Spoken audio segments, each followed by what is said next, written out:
Hey guys, it's Matt from Epic Fails here, and I just wanted to tell you about my little fishing trip I just took.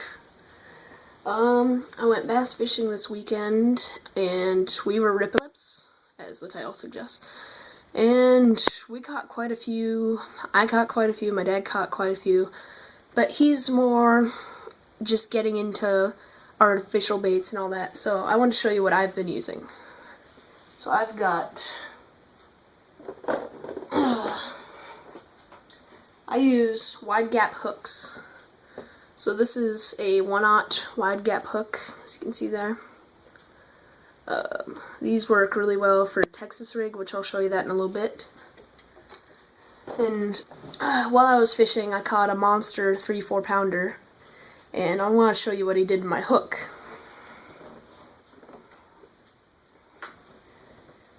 This is the result of a 3 to 4 pound fish. Bass. So here's the normal hook. Here's after that. Okay. And then what I was using for bait is mainly I've been using these Yum dingers. They work pretty well. I'll show you them.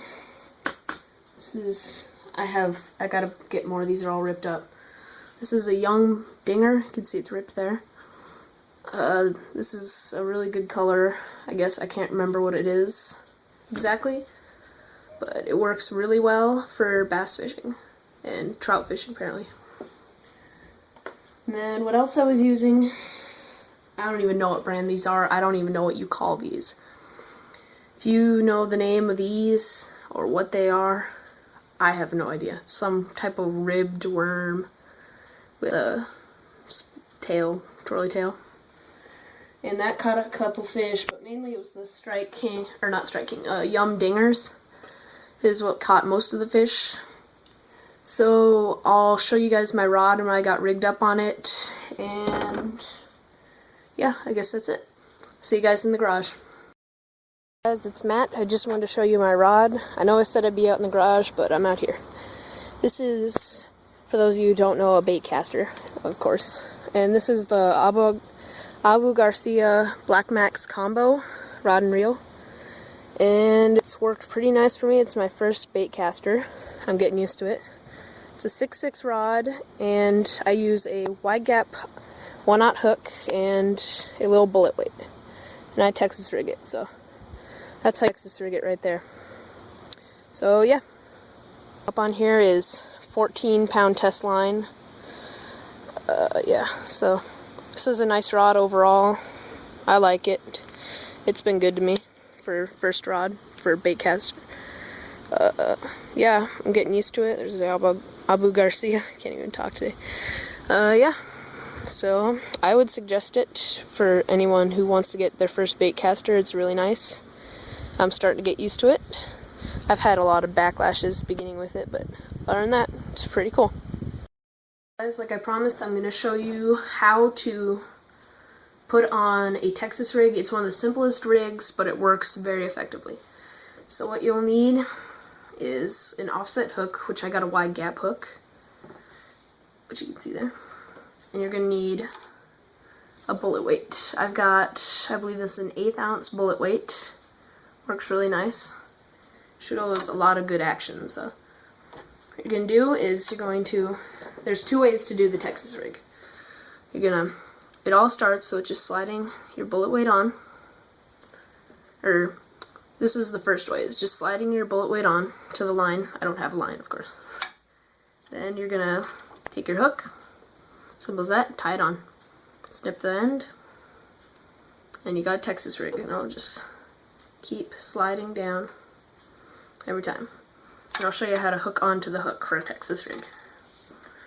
The other way you can do this, if you don't want to get hung up as much, sometimes this will help if you're doing like in thick trees and whatever. You can do, before you slide your bullet weight on, you can slide a little bobber stop up so it won't slide up too far. Then it'll like be easier if you get snagged or something. It'll just come back, I guess. I don't ever do that. Just my friends telling me about it. So I will show you the proper way to hook a worm onto this. So let me get a worm, or a bait of some sort. I'm going to use a worm for this example. Okay, I gotta grab one. So this is the Berkeley watermelon chartreuse power worm. That's what they call it, I guess. So this would be on the line and everything. This is how you... I'm pretty bad at this, I'm sorry. Okay, so you're gonna take it, stick it through the front, if I can freaking get it. Go down about 1/4 of an inch, right? You pull through. I didn't go down far enough, but same thing. You're gonna pull it up. Okay, and when you get to the top, you're gonna twist and push up. And then you see it'll be on the line here. So the knot will be here. Pull this up over the knot. Then you're gonna take it. Hold on, there's slime on the bait. It's that Berkeley bait. So you're gonna take it, and where it hangs down, so it hangs down like a natural worm. You're gonna hook it right where the hook meets the bottom. This works better. I'll show you with a different hook too. So this is what it looks like when it's done. I'm not very good at it. You're gonna take it and you're gonna bury that hook into there. So it was like this. You're just gonna push that up into there. Then when a fish bites it, they bite here, and the hook becomes exposed, and so they push that down, the hook becomes exposed. It doesn't even take much of a hook set. So there's that. Take this off. I'll show you it with a different hook that I have. If I can get to it.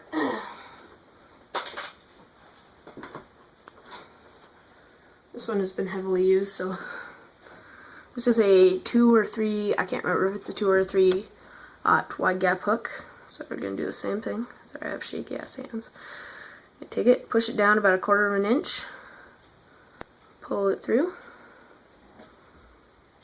The same exact thing.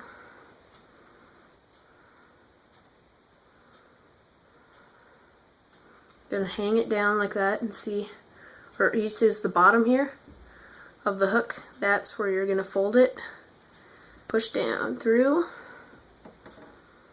and then bury it in there. So it looks like that when you're done. And the knot will be underneath the worm. And so there's that. And then what was I gonna show you?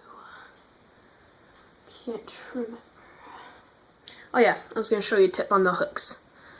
So I'll show you on this hook. I've already done it once, so it's already pre-done. So what I like to do with these bigger wide gap hooks, this is a 2 or 3 I can't remember. So I usually like to take my pliers. I'm not gonna do it right now. So pliers. I would take my pliers and I would bend this a little bit, just a little bit, so it doesn't line up straight with this. Then you'll get a better hook set. So you see how this isn't lined up straight with the eye? That's because I've bent it a little bit that way.